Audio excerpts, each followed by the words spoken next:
प्यारे दर्शकों, एक बार फिर आपका स्वागत है आपके अपने विशेष कार्यक्रम हमारी धरोहर में। आज हम आपको दिखाने ले चल रहे हैं राजधानी में रियासती दौर में बनाई गई सूफिया मस्जिद। और आज के हमारे इस कार्यक्रम में मेहमान हैं रिजवान उद्दीन अंसारी। रिजवान हमारे दर्शकों को बताएंगे कि रियासती दौर में बनाई गई इस मस्जिद का नाम सूफिया क्यों पड़ा।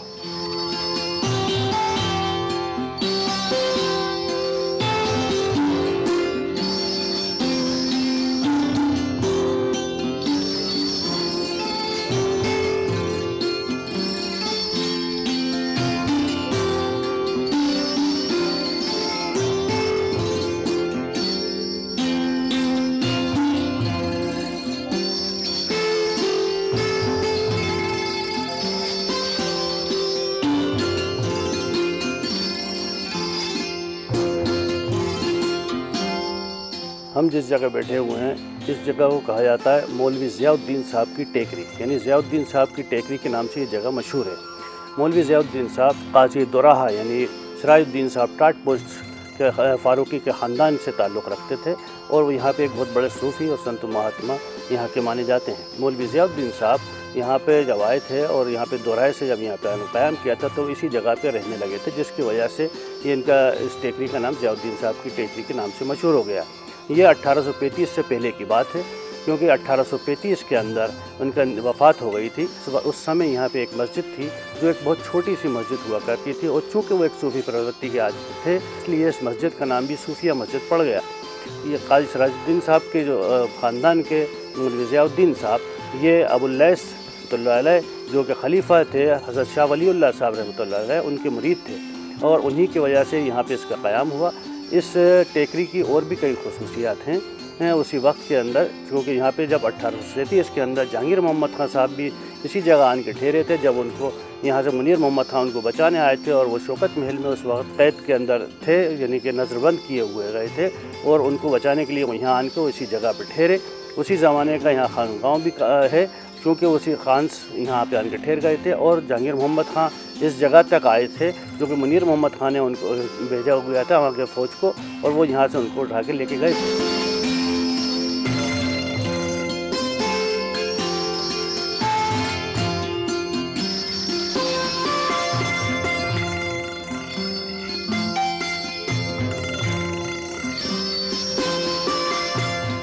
हम जिस मस्जिद में खड़े हुए हैं ये सूफिया मस्जिद के अंदर हैं इस वक्त। सूफिया मस्जिद 1903 के बाद से, यानी जब अहमद अली खां साहब की वफ़ात 1902 में हुई उसी वक्त में नवाब सुल्तान जहाँ बेगम साहिबा ने यहाँ पे इस अहमदाबाद को बसाने का इरादा किया और उसके बाद से ही सूफिया मस्जिद का निर्माण शुरू हुआ, क्योंकि उसी के पास में राहत मंजिल भी थी, इसलिए कि वो नवाब हमीदुल्लाह खां साहब उसी राहत मंजिल में ज़्यादा क़याम करते थे, इसलिए इस मस्जिद में ज़्यादातर उनका नमाज़ पढ़ना हुआ करता था। ये 1905 की बात है जब तकरीबन इस मस्जिद की तैयारी हुई और ये जब मुकम्मल हुई तो बहुत आलीशान मस्जिद की शक्ल में सामने आई। आज भी उसी दौर की याद ताज़ा करती है कंस्ट्रक्शन के एतबार से, क्योंकि 1900 के बाद का दौर है और लेकिन इसके अंदर बहुत ज़्यादा नक्काशियाँ नहीं हैं, प्लेन स्ट्रक्चर ज़रूर है इसके अंदर, लेकिन बहुत सोबर और क्लासिक स्ट्रक्चर्स को माना गया है और बाहर के कांच वगैरह ला के इसको लगाया गया। इसके अतिरिक्त अंदर के इसके अंदर जो है इसके हिस्से के अंदर पुरानी आयात बहुत अच्छे अंदाज नक्श की हुई हैं, क्योंकि उस वक्त तक ये आर्ट काफ़ी हद तक मकबूल हो चुका था और बहुत अच्छे हालात में इस वक्त आ चुके थे। और मस्जिद के अंदर ज़्यादातर निर्माण चूने का है, चूने के अंदाज में बनाया गया है इसको, लेकिन इसके साथ ही क्योंकि इस मस्जिद के आसपास, क्योंकि यह कदीमी इलाका था जहाँ पे एक सूफी मस्जिद जो छोटी सी एक मस्जिद कच्ची हुआ करती थी उसी को एक्सटेंड करके एक शाही अंदाज में एक बड़ी सी मस्जिद का क़याम किया गया। लेकिन उसके साथ ही यहाँ पे कई मज़ारात वगैरह भी, क्योंकि इसके सहन के अंदर बहुत मौजूद थे उस वक्त के, जो आज भी नुमाया हैं, लेकिन इसकी खूबसूरती को तय करने के लिए यहाँ पे बागात और बहुत बड़ा एरिया इस एरिया के लिए दिया गया और उसके अंदर बहुत अच्छे बाग वगैरह का इंतज़ाम था उस वक्त में। और उसी के साथ ही जब ऊपर की मस्जिद के एक मीनार और एक गुंबद वाली मस्जिद बनाई गई और बहुत खूबसूरत अंदाज में इसके अंदर किया गया। इसी के निर्माण के अंदर एक बहुत अच्छा हौज़ इसके अंदर डेवलप किया गया जो सेंटर के अंदर था। इसके अतिरिक्त भी एक और गसलखाना के शक्ल में यानी वज़ू खाना भी बनाया गया जो बहुत अच्छे अंदाज में यहाँ बनाया गया।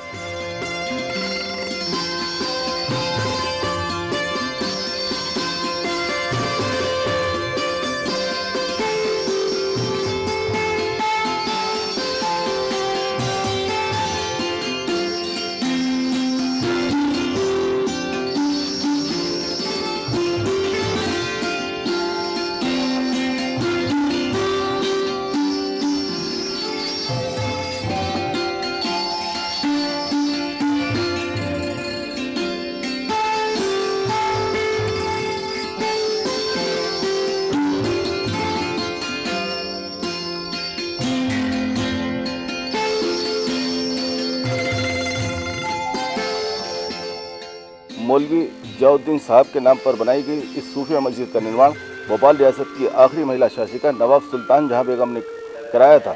जो सूफिया मस्जिद आप देख रहे हैं, रिजवान हमारे दर्शकों को ये बताएंगे कि इस सूफिया मस्जिद के पास ही जो ये मज़ारे हैं, ये किन की मज़ारे हैं।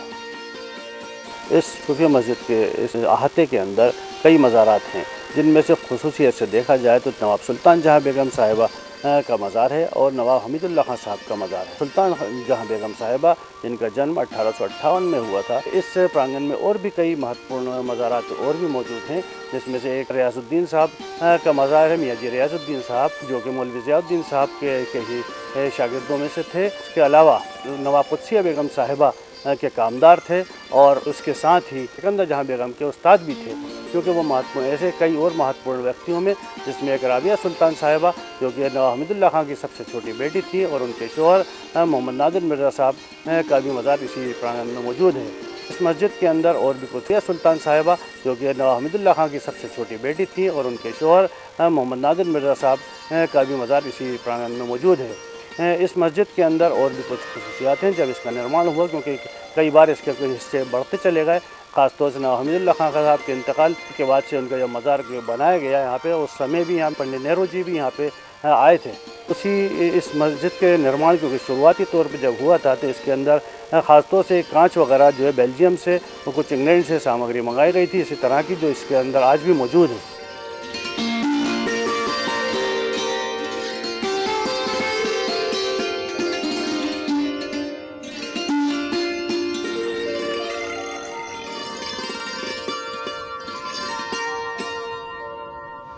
इस समय हम जहां मौजूद हैं, रियासती दौर में यह स्थान जिया टेकरी कहलाता था। मौलवी जियाउद्दीन साहब जो कि एक सूफी स्वभाव के थे, उन्हीं के नाम पर नवाब सुल्तान जहां बेगम जो कि भोपाल रियासत की आखिरी महिला नवाब थीं, उन्होंने यहाँ पर सूफिया मस्जिद का निर्माण कराया। अभी ले रहे हैं एक छोटा सा ब्रेक, और ब्रेक के तुरंत बाद हम आपको राहत मंजिल वाले स्थान पर ले चलेंगे। तब तक बने रहिए आप हमारे साथ।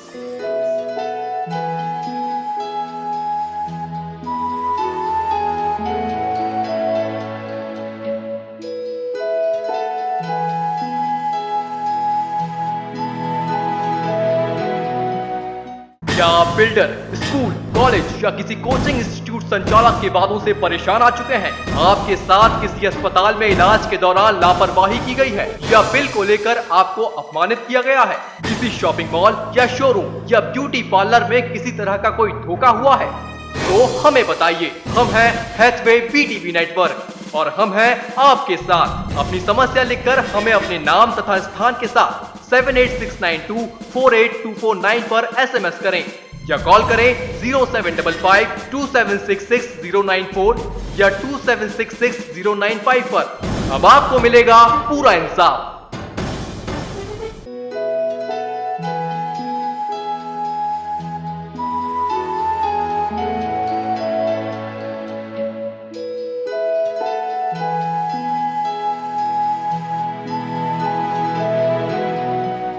ब्रेक के बाद एक बार फिर आपका स्वागत है आपके अपने विशेष कार्यक्रम हमारी धरोहर में। इस समय मैं जहाँ खड़ा हुआ हूँ, इसी स्थान पर किसी समय में राहत मंजिल होती थी। यहाँ वो राहत मंजिल थी कि भोपाल प्रवास के दौरान महात्मा गांधी ने इसी राहत मंजिल में निवास किया था, और अल्लामा इकबाल जो कि दुनिया के मशहूर शायर हैं, जब भोपाल आए थे तो इसी राहत मंजिल में रुके थे, और इसी राहत मंजिल से भोपाल रियासत के आखिरी नवाब हमीदुल्लाह खां भोपाल रियासत की कमान संभालते थे। किसी अंधविश्वास के चलते इस राहत मंजिल को ढहा दिया गया, और यहाँ का जो मलबा निकला उससे एक और इमारत बना दी गई।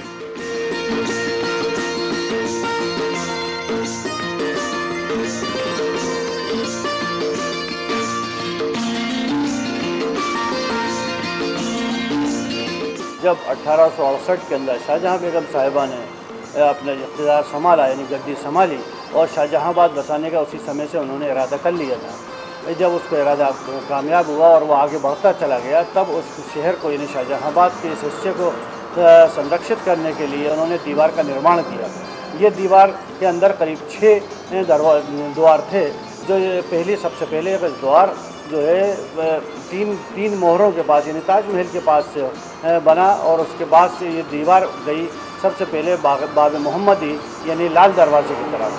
यही दीवार आगे बढ़ती हुई इस्लामी गेट के पास गई जो बाब मुज़फ़्फ़री कहलाता है। फिर यही दीवार आगे बढ़ती हुई तीसरे गेट यानी कि जहांगीरी गेट जो आज मिलिट्री गेट कहलाता है वहाँ तक गई। उसके बाद चौथे गेट यानी कि समय के हिसाब से शाही गेट कहा जाता था उसको, जो आज पुलिस गेट कहा जाता है, उस दीवार तक दीवार आने के बाद यही दीवार ऊपर जाती हुई ईदगाह तक चली गई। ईदगाह को तकरीबन पूरी पहाड़ी को घेरते हुए और पूरे जहाँ पे उनके बाद में कोठी का भी निर्माण हुआ नसरुल्लाह खां साहब की, उसको घेरते हुए यही दीवार इस जगह तक यहाँ पे आई, जिसको आज हम कहते हैं, जिस गेट पे खड़े हुए हैं भोपाल गेट, जो कि पहले करबला गेट का कहा जाता था, क्योंकि करबला इसके पास ही थी, उसकी वजह से इसका नाम शहीद गेट रख दिया गया। यही दीवार इसके बाद यहाँ से आगे बढ़ती हुई बेनज़ीर पैलेस के पास से होती हुई ये आखिरी दरवाजे यानी छठे दरवाजे के पास पहुँची, जिसको आज बाब ताज यानी कि आज काला दरवाज़ा कहा जाता है, उसके पास तक गई। इस द्वार के बाद ये दीवार फतेहगढ़ फोर्ट में जाके मिल जाती थी। इस प्रकार पूरे शाहजहांबाद क्षेत्र को इन्होंने संरक्षित कर दिया था। ये तब तमाम गेटों का अलग अलग कंस्ट्रक्शन बिल्कुल अलग अलग प्रकार का है। तकरीबन शुरू के जो 4 गेट थे ये सभी बहुत ऊंचे पैमाने पे और बहुत हाइट लिए हुए बनाए गए थे, लेकिन इसके वक्त के साथ साथ ये शायद ये 5वां और छठा द्वार जो है करबला गेट और ताज गेट यानी कि काला दरवाज़ा, ये दोनों ही गेट बाद में बनाए गए, क्योंकि इसकी ज़रूरत उस वक्त इतनी नहीं थी। ये जब नीचे उतर गए तो इसका कंस्ट्रक्शन थोड़ा सा अलग किस्म का है। हालांकि ये 5वां द्वार पूरे पत्थर का बना हुआ है, और लेकिन इसकी ख़ास बात यह है कि इसकी हाइट इतनी नहीं है जितनी कि बाकी के 4 द्वारों में हाइट रखी जाती थी। इसी प्रकार जो छठा गेट है यानी कि काला दरवाज़ा जो आज कहा जाता है वो भी छोटा ही है जिस प्रकार ये गेट है, लेकिन उसकी एक और खसूसियत ये बदल गई कि उसकी छत जो है उसके अंदर छत भी ईंटों की डाली गई थी, यानी चूने और ईंटी की डाली गई थी, जबकि इस गेट के अंदर जो है जो छत डाली गई वो पत्थर की डाली गई और उसके अंदर लोहे की गार्डर्स वगैरह का भी इस्तेमाल किया गया।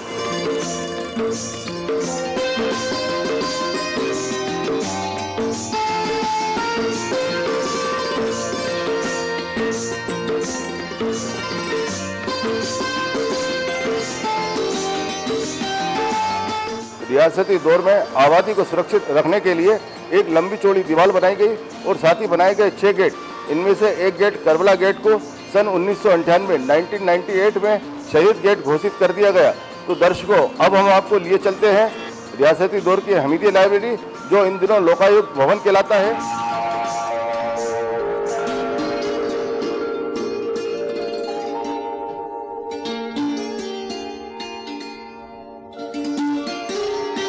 हमीदिया लाइब्रेरी का निर्माण सन 1911 के अंदर शुरू हुआ, जो सुल्तान जहां बेगम का समय था, और वो उन्होंने अपने बेटे यानी नवाब हमीदुल्लाह खां के नाम पे उसको रखा।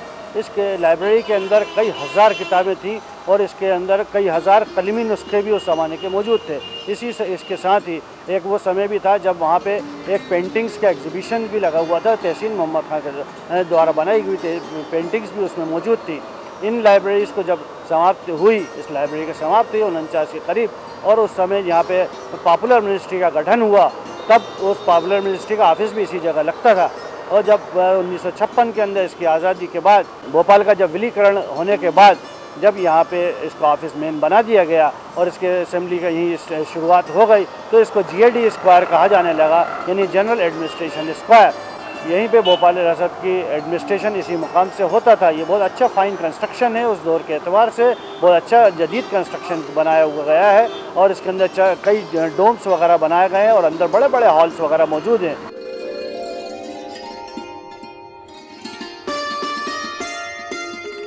भोपाल रियासत की आखिरी महिला नवाब सुल्तान जहां बेगम ने सन 1911 में अपने तीसरे नंबर के बेटे नवाब हमीदुल्लाह खां के नाम पर हमीदिया लाइब्रेरी का निर्माण कराया, और सन 1912 में भारत के वायसराय लॉर्ड हार्डिंग ने इस भवन का उद्घाटन किया।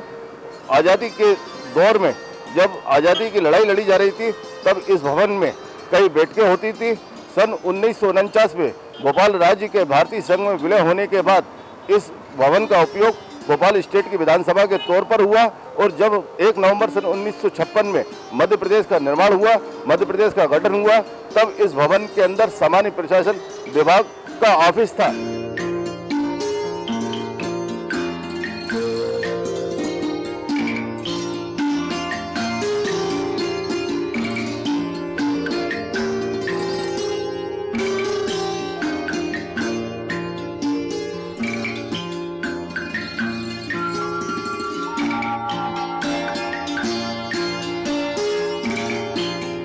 आज हमने आपको आपके अपने विशेष कार्यक्रम हमारी धरोहर में दिखलाई भोपाल की सूफिया मस्जिद, साथ ही काला दरवाज़ा और वो स्थान जहाँ पर की राहत मंजिल हुआ करा करती थी, साथ ही शहीद स्मारक और वो भवन जो कि हमीदिया लाइब्रेरी के नाम से जिस भवन का निर्माण किया गया था और इन दिनों उस भवन में लोकायुक्त कार्यालय संचालित होता है। तो दर्शकों, अब हमें और हमारी टीम को इजाज़त दीजिए। इसके बाद फिर हम हाजिर होते हैं भोपाल की किसी एक और अन्य ऐतिहासिक धरोहर के साथ। धन्यवाद।